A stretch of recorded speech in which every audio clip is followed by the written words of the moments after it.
Llegirem les conclusions que vam extreure juntament amb el doctor Graeix i la Universitat de Lleida del congrés, del que vam fer a Lleida. Una tercera conclusió que vam treure és el binomi de cuiners-productors, que ja vam parlar tot amb el territori.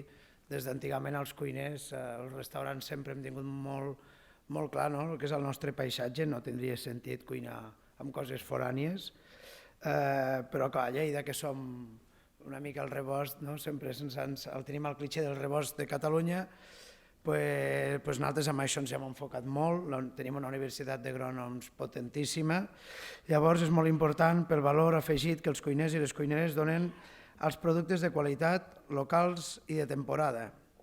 També el de la cuina de temporada a Lleida és una cosa fonamental. Els restaurants han de convertir-se en altaveus del territori. La col·laboració dels cuiners amb els seus proveïdors locals de productes suposa un motor per a la creativitat pel cuiner. Els uns aprenem dels altres. Per nosaltres, els cuiners, és molt fàcil no tindre un productor que et va explicant el que li va sortint als seus camps per poder anar creant les noves cartes. Sempre dic que nosaltres, els cuiners, creem cartes pensant seguint el producte. Em diuen que feu cuina de temporada? Sí, nosaltres anem seguint el producte. Segons el que anem tenint, anem cuinant.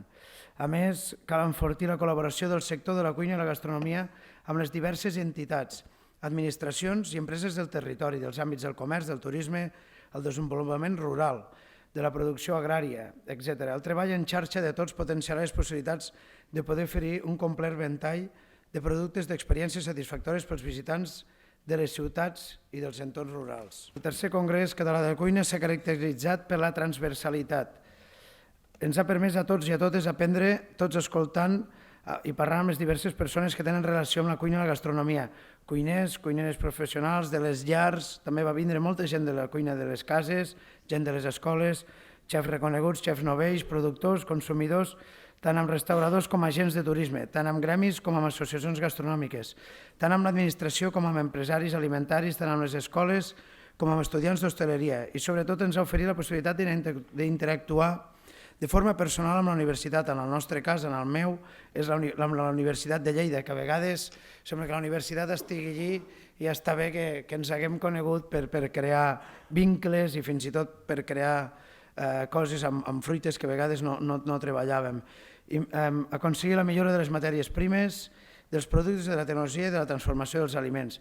D'aquests coneixements i experiències compartides en el Congrés ens han sorgit personalment, i crec que parlo en nom d'altres cuiners i cuineres, l'interès d'investigar com usar cada cop més les matèries primeres i els productes del meu entorn, Lleida, per donar identitat territorial als restaurants, als comerços, per innovar els plats i en la carta, fruites, hortalisses, olis verges, d'oliva, carns, formatges, els vins, que a Costes del Segre també tenim vins que en podem presumir, que en podem estar feliços, olis de tots els productes, no sols els vins, en base als quals segur que ens sortiran projectes pels propers anys. Tenim una frase a casa meva que hem tingut bar tota la vida, amb ma mare que és allí, ella sempre ha dit: compra casa i faràs casa. És una cosa molt de poble, però que nosaltres hi creiem molt a casa nostra. Consumir producte de la zona ajuda al paisatge. Els pagesos al final són jardiners de les zones, creen paratges, els de la vinya, els dels fruiters, els dels horts. I nosaltres tenim l'obligació, com a cuiners, de plasmar-ho amb la nostra cuina. És una cosa que és un ofici que hem d'encoratjar els joves, que són el nostre futur i són els que necessitem als restaurants, gent jove amb trempera i amb moltes ganes i il·lusió. Gràcies.